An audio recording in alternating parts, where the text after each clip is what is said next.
네, 레스카페 화가일전에 오신 분들 환영합니다.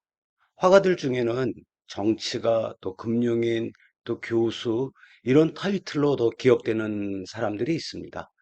물론 화가 본인은 화가로서 기억이 되고 싶겠지만은 평가는 주변의 몫이죠. 오늘 소개할 토마스 엔슈츠도 화가로서도 유명했지만은 더 선생님으로 오히려 더 많이 기억되는 화가입니다. 예, 토마스 엔슈츠 이야기 시작합니다. 네, 앤슈츠는 미국 켄터키주 뉴포트 출신입니다. 네, 자란 곳은 웨스트 버지니아에 있는데요. 그 부모의 이름은 나와 있지만 그의 어린 시절에 대한 기록은 거의 없습니다. 다만 태어난 곳에서 이제 학교를 다녔던 것으로 보이는데요. 그곳에서 미술 공부를 했는지는 확실하지 않습니다. 이제 20살이 되던 해에 미술 공부를 하기 위해서 뉴욕의 브루클린으로 이사를 갑니다. 추수 중인 농부와 그의 아들입니다. 뭐 세상은 아직 초록인데 작품의 제목은 이제 추수를 말하고 있습니다. 녹색의 기운이 이제 조금씩 빠지기 시작한 뭐 풀밭이 그나마 가을 초입을 짐작하게 하죠. 아버지가 농기구에 날을 다 세우고 나면 아들과 함께 풀밭을 이제 정리하겠죠.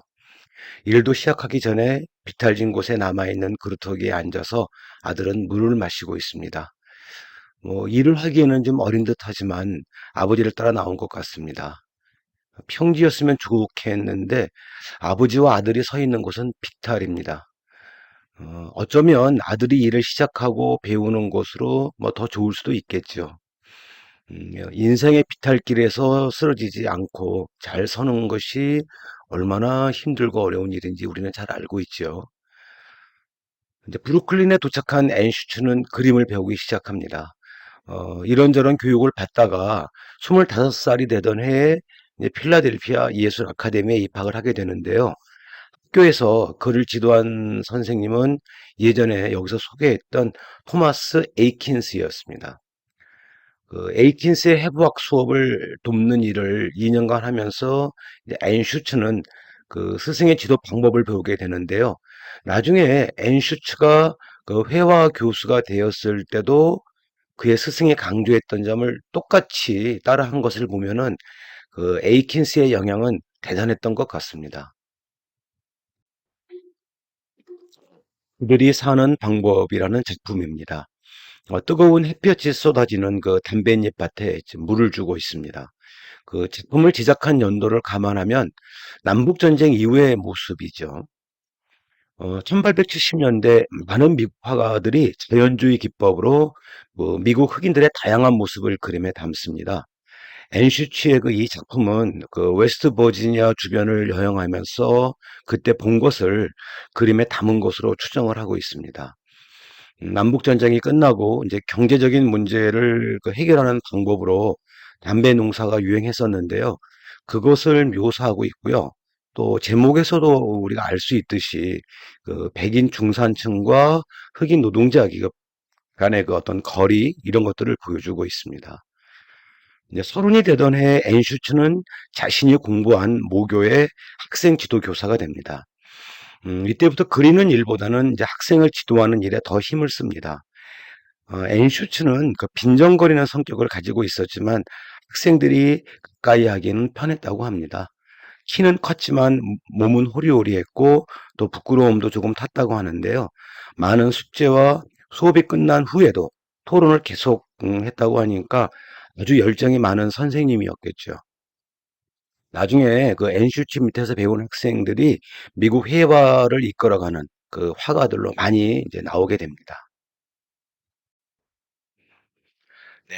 철강 노동자들의 한낮이라는 작품입니다.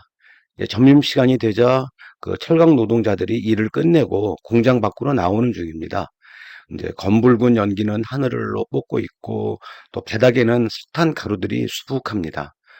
얼굴을 씻기 위해서 펌프질을 하는 사람, 또 동료와 이야기를 나누는 사람, 그리고 장난삼아 넘어뜨린 동료를 일으키는 사람, 또 도시락을 들고 먹을 것을 찾는 사람, 또 잠시 의자에 앉아 그 지친 몸을 기대는 사람들이 다양하게 지금 묘사가 되어 있죠. 대부분은 우통을 벗고 있기 때문에 배경 속에서 그들의 몸은 더욱 하얗게 보입니다. 그 흰색은 묘하게 긴장감을 주고 있습니다. 어떤 일체의 감정이 삭제된 화면 속에는 황량함과 함께 노동자들의 한숨도 있습니다. 이 작품은 미국의 산업화를 고발한 작품이라는 평도 있지만 너무나 솔직한 묘사에 비평가들도 놀라고 말았죠. 감상을 걷어낸 이 작품은 허영의 말살자로 불렸던 그의 스승 에이킨스에 대한 존경의 표시이기도 합니다. 가운데 붉은 셔츠를 입고 팔뚝을 만지는 그 남자의 포즈는 아주 고전적인 자세에서 가져왔죠. 앤슈츠가 교사로 활약을 하던 중 이제 스승인 에이킨스와의 사이에 참으로 고약한 문제가 일어났습니다. 이제 에이킨스는 학교의 그 책임자였죠. 이제 그에 대한 안 좋은 소문이 나돌기 시작을 했습니다. 제가 에이킨스를 소개할 때 이 부분에 대해서 설명을 했지만은 좀 교조적이고 또 틀에 박힌 에이킨스의 그 딱딱한 교육 과정이 학생들에게는 불만이었고 여기에 이제 윤리적인 문제까지 악소문이었지만은 이게 겹치면서 에이킨스에 대한 퇴진 운동이 펼쳐집니다. 앤슈츠는 그 운동의 맨 앞에 섰습니다. 아마 애정이 깊었기 때문에 미움도 그만큼 컸던 것 아닐까 싶기도 합니다. 네. 제가 그냥 살짝 볼까라는 제목을 붙여봤는데, 좀 어울렸으면 좋겠습니다. 이제 거울은 그 자신을 들여다볼 때도 쓰이지만 이렇게 살짝 훔쳐볼 때도 쓰입니다. 그림 속 여인의 자태가 참 신중합니다. 한 손으로는 살짝 치마를 들고 나머지 손으로는 벽을 짚었습니다. 서로 쳐다보지 못하고 거울을 통해 살짝 훔쳐본다는 것은 제 생각이지만 이미 여인이 사랑에 빠졌다는 것을 말합니다. 거울은 또 다른 사랑의 표시이기 때문이죠. 어떤 결혼 생활이 끝나는 것을 파경이라고 하는데 파경은 거울을 깬다는 말이거든요. 그러니까 동양이나 서양이나 거울에 부여한 의미는 같았던 것 같습니다. 어찌 보면 이제 거울은 또 하나의 그 작품 속의 작품처럼 보입니다. 소설 속에 그 또 다른 소설이 들어가 있는 형식을 액자 소설이라고 하는데 꼭 그런 느낌이 듭니다. 41살 나이에 이제 앤 슈츠는 에피 러셀이라는 여인과 결혼을 합니다. 좀 늦은 나이였죠. 나중에 이제 두 사람 사이에는 이제 아이 하나가 이제 나오게 되고요. 결혼을 하자마자 앤 슈츠는 이제 아내와 함께 파리로 가는 배에 오르게 됩니다. 뭐 역시 유학을 하기에는 좀 늦은 나이였죠. 파리에서는 그 줄리앙 아카데미에 입학을 해서 그 윌리엄 부게로의 강의를 듣습니다. 다른 선배 미국 화가들처럼 배우고 또 그들의 발자취를 따라가고자 했지만은 뭐 6개월 만에 앤슈트는 강의의 흥미를 잃고 맙니다. 좀 제가 못되게 표현한다면은 제 생각에는 앤슈츠의 머리가 너무 짙기 때문이 아닌가 싶기도 합니다. 개를 가지고 노는 아이들입니다. 강의 듣기를 이제 포기한 앤슈츠는 파리에서 인상파와 또 후기 인상파들의 그 작품을 보게 되고요. 그들의 영향을 받습니다.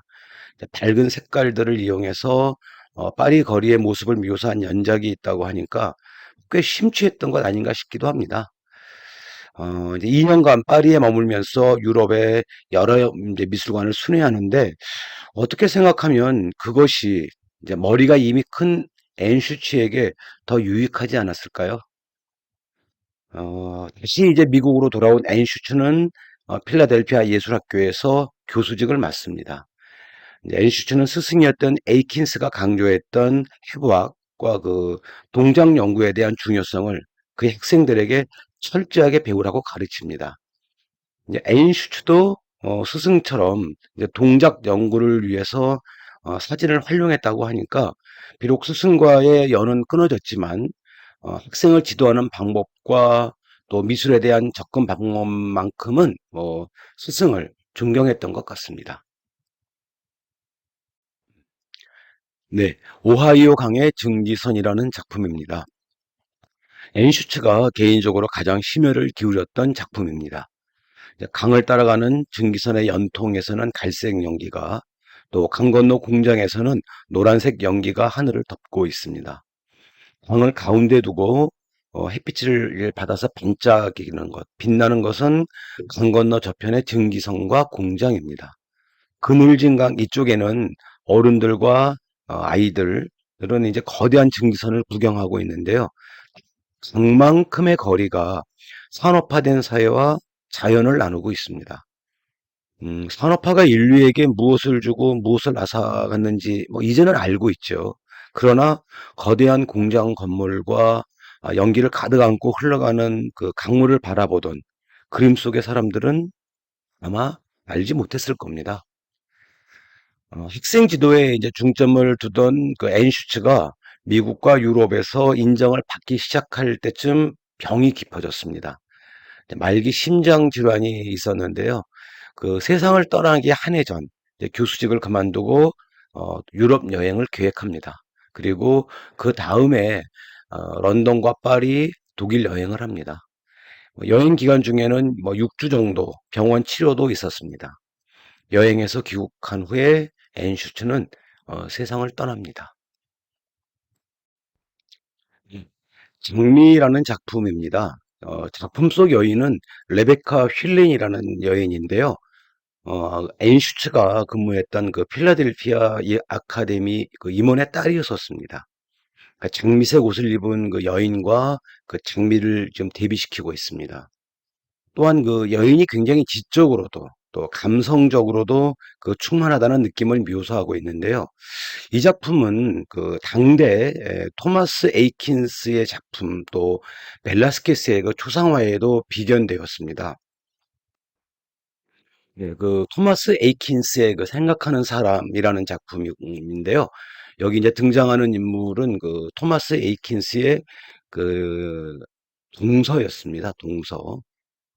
아주 생각에 잠긴 그런 그 모습이죠. 또 밑에 있는 작품은 그 디에고 벨라스케스가 그린 파블로 데 바야돌리도의 축상이라는 작품인데요.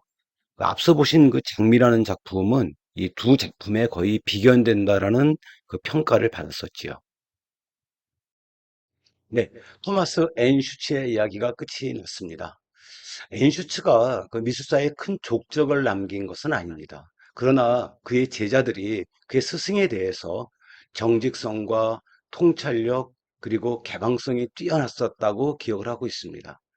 그것만으로도 어, 토마스 앤 슈츠에 대한 이야기를 한 것이 아깝지는 않습니다. 왜냐하면은요, 정직성과 포용성, 개방성 이런 것들은 지금 이 시대가 가장 필요로 하는 것들이거든요.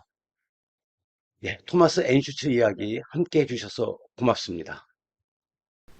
내용이 마음에 드셨다면 구독, 좋아요 눌러주세요.